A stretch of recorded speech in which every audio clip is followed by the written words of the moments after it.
Hello everyone, Leon homes private limited property channel को आपको स्वागत।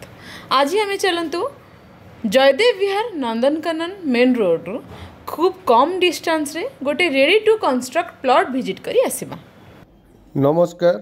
भुवनेश्वर जयदेव विहार नंदनकानन रोड आम समस्ते जानी से रोड रे किछि बाट गला परे किट कॉलेज छक से किट कॉलेज छक क्रॉस कला परे राइट हैंड साइड रे हमर भुवनेश्वर आरटीओ टू रु अल्प किसी डिस्टेंस गला परे देखिए लेफ्ट हैंड साइड रे गोटे ब्लैकटॉप रोड जाइए टुवर्ड्स स्टार सिटी। आमे से ब्लैकटॉप रोड रे एंट्री करिबा। आपण माने जदि जानी थिबे एई एरिया रे जड़े बिल्डर बहुत आगुरी प्लॉटिंग करथिले जहार ना देइथिले Star City. It's a popular area.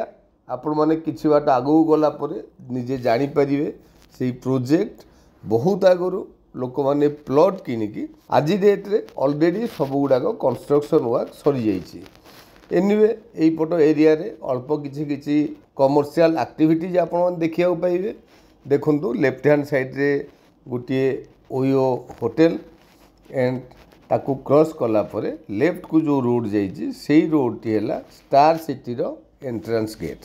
आमर डेस्टिनेटेड प्लॉट भी से स्टार सिटी रो प्लॉटेड प्रोजेक्ट भितर जेमिति कहूली बहुत आगुरी प्लॉट नहीं सारी आज डेट रे से एरिया भितर बहुत गुड़ाए कंस्ट्रक्शन वर्क ऑलरेडी कंप्लीट हो सारी। यही रोड को बेस करी आमे बहुत गुड़ाए इंडिपेंडेंट डुप्लेक्स सिंप्लेक्स ये सब तो देखा पाइबा। ता सांगरे किछि किछि अपार्टमेंट भी यही रोड को बेस करके ऑलरेडी हो सारी। एनीवे आमर प्लॉट रो distance from Jaydev Vihar Nandankanan road only 450 metres.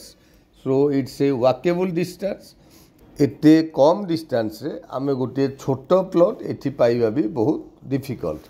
आमे जो लेफ्ट राइट बोथ साइड रे जो अपार्टमेंट्स देखुचंती सेगुड़ाक सबू किट कॉलेज रो हॉस्टल प्राइवेट लोक माने एठी जगह किनी ऑलरेडी बड़ बड़ बिल्डिंग तैयारी कला परे किट कॉलेज को हॉस्टल हिसाब रे भड़ा देइचंती। एनीवे एबे देखंतु लेफ्ट हैंड साइड रे जो बाउंड्री अछि से बाउंड्री की लागी करी हमर डेस्टिनेटेड प्लॉट से बाउंड्री रो स्टार्ट करके आपण मार्क करंतु। ऑलरेडी डिमार्केटेड बाउंड्री भी या भितर हो सारी एंड प्लॉट रो वाइड लेंथ अपेक्षा डेफिनेटली अधिक। सो आपण माने पेरिफेरियल डेवलपमेंट देखंतु जेहेतु रघुनाथपुर एरिया सो बहुत डिमांड एंड ऑलरेडी बहुत गुड़ाए कंस्ट्रक्शन वर्क सरी जाइए एंड आगु को आपण माने निजे आसिक देखिले बहुत गुड़ाए प्लॉट ऑलरेडी बहुत पूर्वर सोल्ड आउट हो सारी।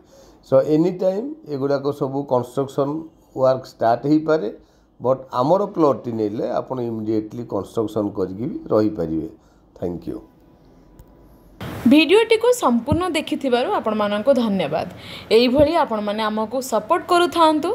आमे आपण माननको निहाती आपण मानकर ड्रीम प्रोजेक्ट रेगुलर जोगाई देउथिबो। चलंतु लैंड रो डिटेल्स ऊपर कथा हबा।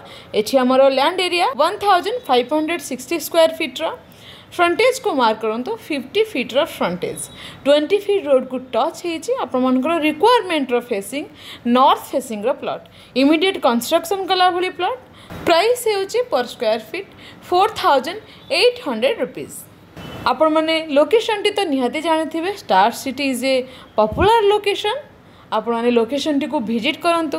तळे था नंबर रे इंक्वायरी पई कांटेक्ट करंतु। चैनल को सब्सक्राइब करै नियंतु जदि आपण माने चैनल ले नुवा। जदि वीडियोटी आपको भल लगी कमेंट बॉक्स माध्यम मतामत देवा सहित वीडियोटी को लाइक एंड शेयर करे नियंतु। Thank you.